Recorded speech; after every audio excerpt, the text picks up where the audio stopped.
I was the first in my ROTC class to Uh-huh. graduate from pilot training. At the time, it was East Texas State University, but it's Texas A&M at Commerce, which is just 60 miles to the east of Dallas in Commerce, Texas. I went to college. I majored in sociology and psychology. I What? was really thinking that what I was going to do afterwards was go to law school, Hmm. and somehow that dream got deferred, and I didn't even second guess going into the Air Force once I decided that's what I was going to do. And I took the AFOQT test, which is the Air Force Officers Qualifying Test. And I did great on all the portions except for the pilot portion. But I wasn't used to failure, I was used to succeeding. And even though I had no clue about being a pilot, I had no inkling that I wanted to be a pilot, just because I didn't make the grade then, I spent the next year learning about airplanes on my own. And so I took the test again next year.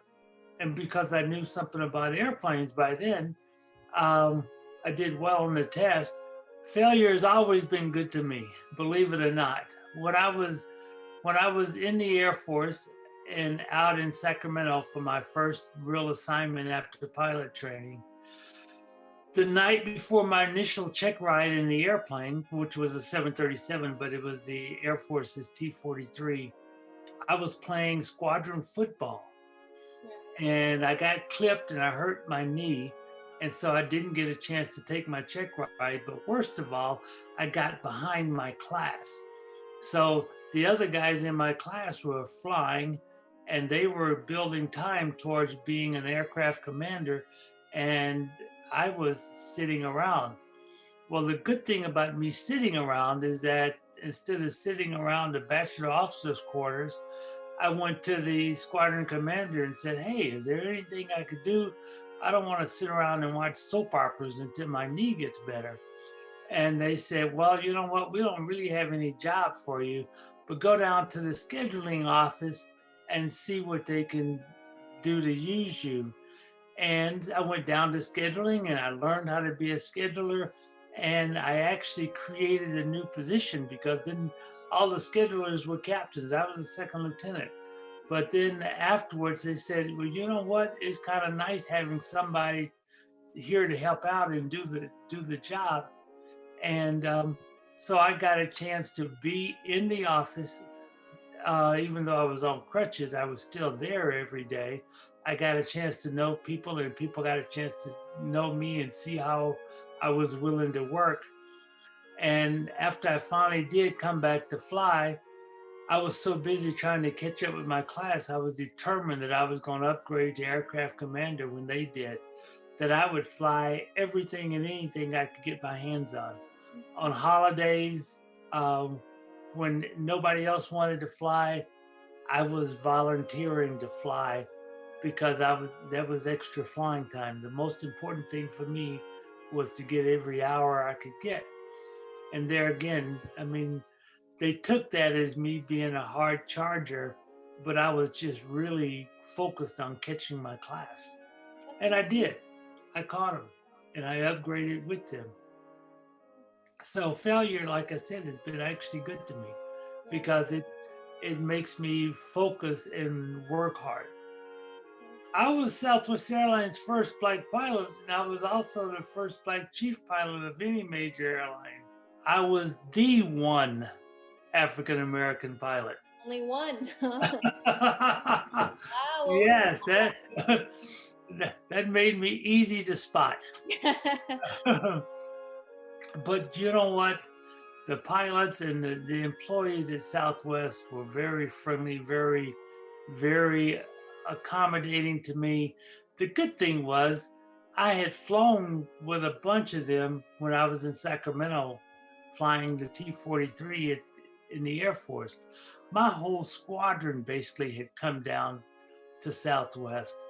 And they were the ones that were saying, "Lou, you need to come to Southwest because if you love being at Mather, which was the Air Force Base, you're going to absolutely adore being at Southwest." Those guys that I had flown with signed a letter. All of them signed one letter. And it was like, I mean, 30 or 40 guys. I actually have the letter. Southwest actually gave me the letter. And they said, you know what? We'd never seen anything like this. This is kind of special. We thought you'd like to have it. But that's what it was. I call it my We Love Lou letter. Mhm. And the guys I had flown with in the Air Force, they could have blackballed me if they had wanted to, but instead they said, yes, we want Lou because I knew what I was doing. I flew the airplane in the Air Force. I became the chief pilot in 1992. I got Mhm. hired by Southwest in 1980, so it was 12 years. Mhm. But I was already the assistant chief pilot in Phoenix when they decided to open up Chicago. And I didn't want to come to Chicago because Chicago's cold. I was raised in Dallas and I was living in Phoenix. I didn't want anything to do with cold weather. But they kept twisting my arm and finally I said, sure, I'll do it. But I'll only do it for 2 years and you guys have to agree to pay for my move back in 2 years.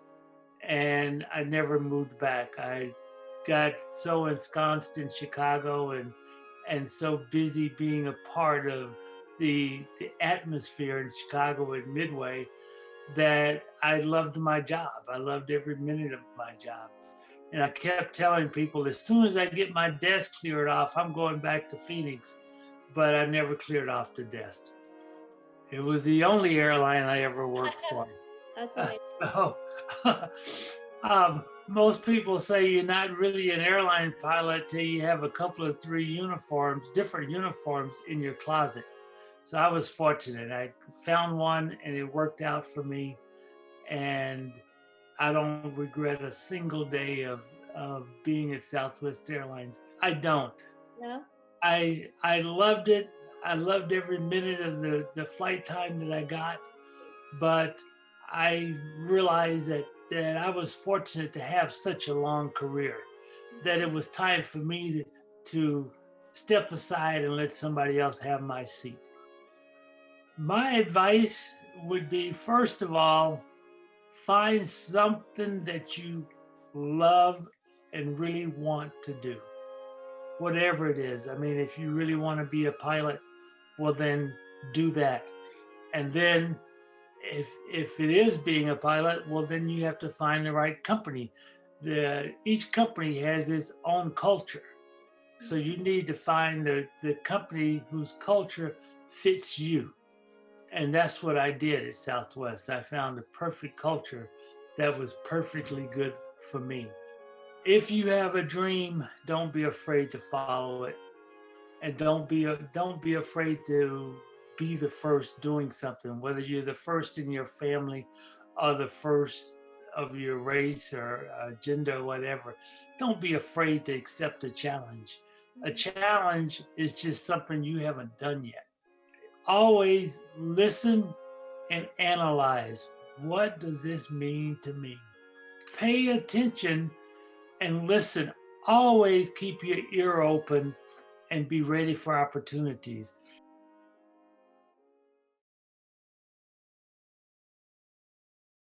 I kind of Share stumbled into it, but I'm so happy that I tripped and fell into it.